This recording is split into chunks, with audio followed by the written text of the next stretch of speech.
Tony D and Little Joan with a screenwriter's rant on 65, starring Adam Driver and executive producer or producer Sam Raimi. Smash like and subscribe. Thank you for smash liking and subscribing. Check out my books, links in the description. Comedy Horror in South Jersey. It's the Pineys. Books 1 through 10 available at Amazon.com. Don't forget, Kindle Unlimited is free. So, this is from the writer of A Quiet Place, which I've heard good things about. And this looks pretty interesting. It looks like a very well done story that you've kind of seen before. But, it focuses just on two characters, which often helps, I think, focus a movie, right? It becomes more about the characters simply because what else are you going to talk about? So the premise of this, Adam Driver is a space captain who's transporting people searching for a new world.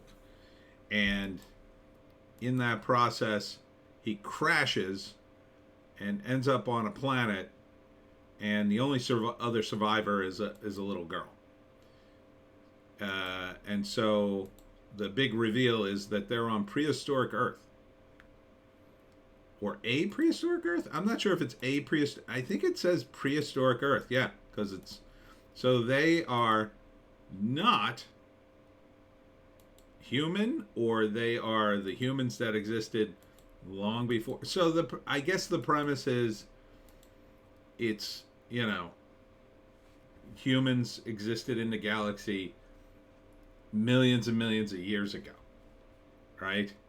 And we are but we didn't evolve on Earth, that we were extensions of some other group of humans that evolved somewhere else. Or written and directed by Scott Beck and Brian Woods. 65 million years ago, prehistoric Earth had a visitor. So, or maybe he's not human. Maybe just looks human. March 10th. It doesn't look bad. So it's basically Spaceman versus the dinosaurs. So he needs to get off this planet. And as you can see, dinosaurs abound. So it's half Jurassic Park and half space movie. And I guess they conclude, oh, well, we can't stay on this planet. It's full of dinosaurs. Maybe someday. Or maybe at the end of the movie, he's rescued, and the guys who rescue him cause the accident that kills all the dinosaurs, and they figure, oh, we'll come back here. we'll wait for these idiot dinosaurs to die out, and then we'll come back. I'm not sure. I'm not sure how they're going to play it, or if they're even going to address that. But it appears to be Earth 65 million years ago. I don't think he travels through time when he crashes, because that would be a sad ending, unless they have the technology to save him. And he's got all the technology he needs to survive. Basically, he just needs to survive until they can be rescued. And so, it's not a bad premise. The thing is, so he's got this super cool gun. I think it recharges. And that in and of itself, you have to ask, why does it need to recharge all the time? Right? If you got advanced technology and it just recharges somehow, wouldn't they have the technology to make one that it's constantly recharging? Like, it stores so much energy, you couldn't possibly shoot it out of bullets or energy or whatever the hell it shoots. But, they put limitations on things for the movie. And they bounce around prehistoric Earth, and I assume they're not going to be killed, so they'll probably be rescued, I'm going to guess. But I like it. It explores prehistoric Earth in a different way, and so you got spaceman versus dinosaurs, and that's kind of cool. Be a cool video game, right? Cool video game. It's kind of like I don't know if you ever played that game. What was it called? I want to say it was like a version of Age of Empires where you could do the cheat code and put the futuristic guy there with a ray gun and fight all the armies with like a ray gun. It's kind of like that. So it's ray gun versus dinosaurs. I mean, it's a great Hollywood pitch, right? You could just hear the pitch. You know, the pitch is like spaceman goes to prehistoric Earth. Oh, dinosaurs versus spaceman. You know, Adam Driver looking like Adam Driver, though. He doesn't look very spacey. He just looks like some dude.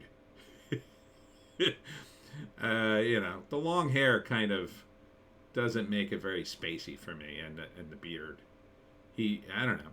I mean, I guess that's the look he's cultivating, but I would think spaceman from another galaxy wouldn't look so stylish. You know what I mean? He'd be more utilitarian, very pragmatic. Short hair, shave the damn head. You know, he'd either be bald or he'd have that like close. Same thing with the girl. It'd be kind of like Ripley in the third movie. But it was just a 3-hour tour. Anybody get that? Anybody get that reference? You know, he was just driving a spaceship and sitting in a lap of luxury, I guess. Didn't expect this to happen. Oh, and he does get hit by an asteroid. So maybe then later, the big asteroid is the asteroid that wipes out the dinosaurs. Not his ship. It's not a big enough explosion. Unless, like, part of it breaks off, like the engine breaks off and blows up in another part of the Earth, and he's on this part. I don't think that'll work. Too much.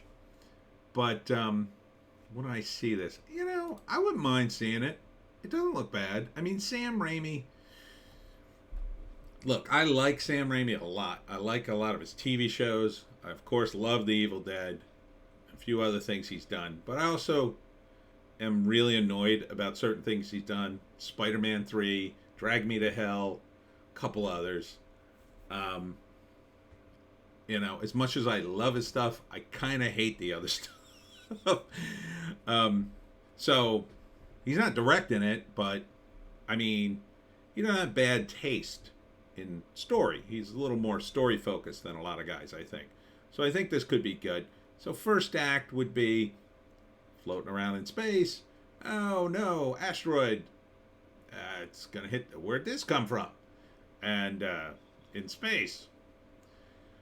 We didn't anticipate asteroids in space. And it hits the ship. Okay? He's carrying 35 passengers, he says in the trailer.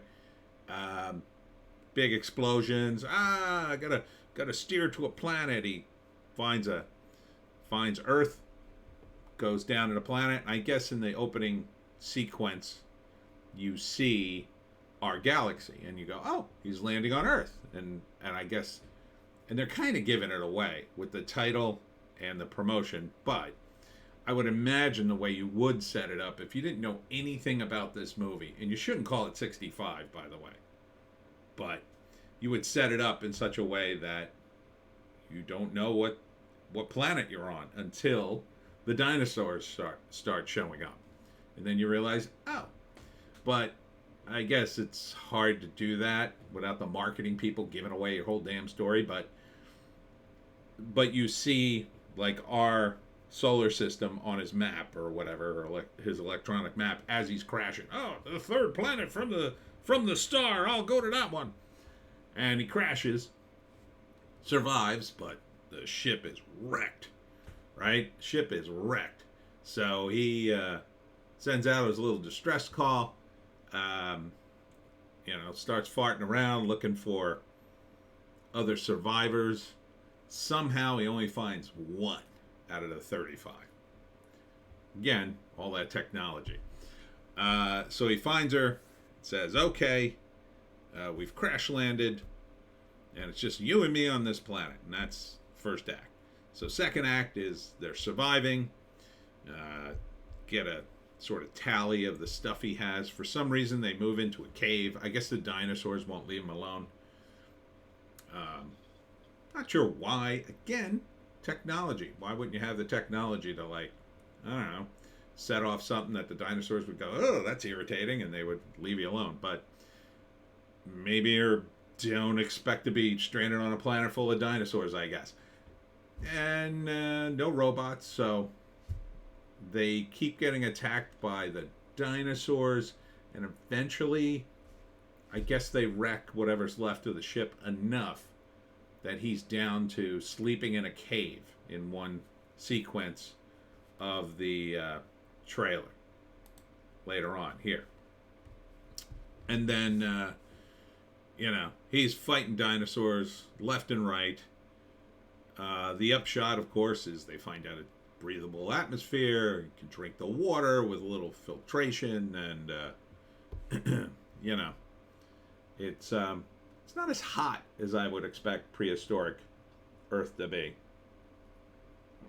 It seems kind of chilly and temperate.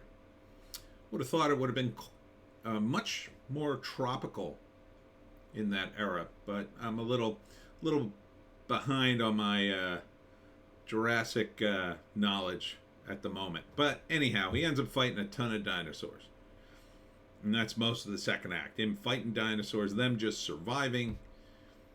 And I guess for the ending, I mean, it could go one of two ways. I mean, obviously the dinosaurs aren't going to eat them. That would be insane. That would be a very horrible ending for a movie. Like, he's bitten and eaten, and the girl, like, hides in a cave, and then eventually she's eaten too. Like, yeah, that wouldn't be an ending. The ending would be something like he survives. He helps her, or at the very least, he gets her to survive somehow. I mean, the most melodramatic way would be like there's some sort of pod that survived the crash that would allow him to put her in the pod and then shoot her up into the atmosphere so a ship could rescue her very easily or something. But there's only room for one, so, he sends her and dies defending it as it takes off. That doesn't seem like the ending. It could be that they both grow old and die on the planet somehow, but yeah, I don't see, that seems kind of like a downer too. Doesn't seem like a good ending. So I think the ending is they get rescued by, I don't know, the space people that sent them here. Oh, you crashed. Well, it's a good thing we're here. This planet's a dump. Let's get the hell out of here. And they leave, is the ending. But, I mean, he might sacrifice himself to save her. And there might be a whole drama within that isn't revealed in the trailer. Like, he had a daughter and he misses her, or he, I don't know, she died in some terrible thing that their planet has befallen their planet, and that's why everybody's leaving and exploring new worlds, because I hope it's not climate change. I suspect it's climate change. If I had to bet money, they left their homeworld because they polluted it. Oh, we polluted it. We had to leave. We had to leave and explore a new world. And then the implication at the end when they rescue them will be, oh, well, we'll come back to this planet someday and they're going to wreck this planet too. But I don't know. Maybe they go back in time. It doesn't seem like a time travel movie, though. Doesn't seem like a time travel movie. If it's a time travel movie, that's going to be a lot more complicated. It would either be that the crash caused them to go through time, seems stupid, or they went back in time specifically to go back to prehistoric Earth. Also doesn't seem to make any sense, although that's been the premise of a TV show, I think. So, it's It's not a movie. It is a movie you'd see in the theaters. I don't know if I'd go to the theater to see it these days, just because movies are kind of expensive, and it doesn't seem like such an important narrative that I'm like dying to see this movie. I'm kind of on the fence about it. You know me. I would see this movie though, because at least you're shooting dinosaurs. That was my biggest problem with Jurassic Park and all its predecessors and ancestors, whatever. We got dinosaurs and machine guns. Dinosaurs and machine guns. The end. Like, I want to see dinosaurs getting their heads blown off because they don't exist anymore. So you're not actually hurting an animal. You're hurting, an ancient animal that doesn't exist anymore. So it's not like oh no, we're teaching kids to be cruel to animals. They're dinosaurs. They're all dead. They're already all dead. And if they existed, I guarantee you we'd be shooting them. So that's what I want to see. I do want to see Spaceman shoot dinosaurs. So I guess I would probably wait to hear some reviews on this. I suspect it's gonna sort of come and go right to video on demand. But we'll see. I mean, it's from Sony. They made Spider-Man No Way Home, but they also made Morbius. So, Adam Driver's a pretty good actor. I think he could carry the movie. Oh, wait a minute. It said when past. I have seen this trailer, but this March, all right, when past meets future. Yeah, see, that's kind of the pitch. But it's a cool pitch. Does the damn movie make sense? There are a lot of pitches in Hollywood that just don't make any sense. They sound cool as hell, and people would. It's like Jumanji, the pitch for Jumanji. That sounded cool as hell. It was like suburban household. Suddenly, jungle animals come running down the street. Yeah, it's a crazy pitch. You want to know how that happened, what happened next. The problem is, it's not all that interesting when you actually dig into the details. Oh, there's a magic game board that caused jungle animals to appear? Well, that's, in my view, kind of stupid. So, this, though, it's kind of on the border. They could explain it. If you had a really good explanation of who Adam Driver is, who his people are, that could really work and could be interesting. Because you could be pitching to people, oh no, humans didn't evolve on Earth. They evolved elsewhere and they eventually came here and settled the planet somehow and forgot all their technology. But still would be kind of cool. So we'll see. 65, when the hell does this come out? March. I think March 10th it said. I mean, guys from A Quiet Place, they know what they're doing. They're good at making those kinds of stories that aren't dialogue driven. This won't be a dialogue driven. It'll be more of a event driven thing. So it'll be another movie where like the characters are going shh. Anyhow, that's it for me, Tony D and Little Joan. Check us out on Odysee, Bitchute, and Rumble for more base takes. I will be in Haddonfield tonight from 6 to 8 at Kings Row Brewery for my big talk on how to hunt the Jersey Devil. And there is a special beer that they are serving. Jersey Devil beer. It's red. I haven't tasted it, but I'm going to taste it tonight. Hope to see you at Kings Road, and we'll see you in the next one.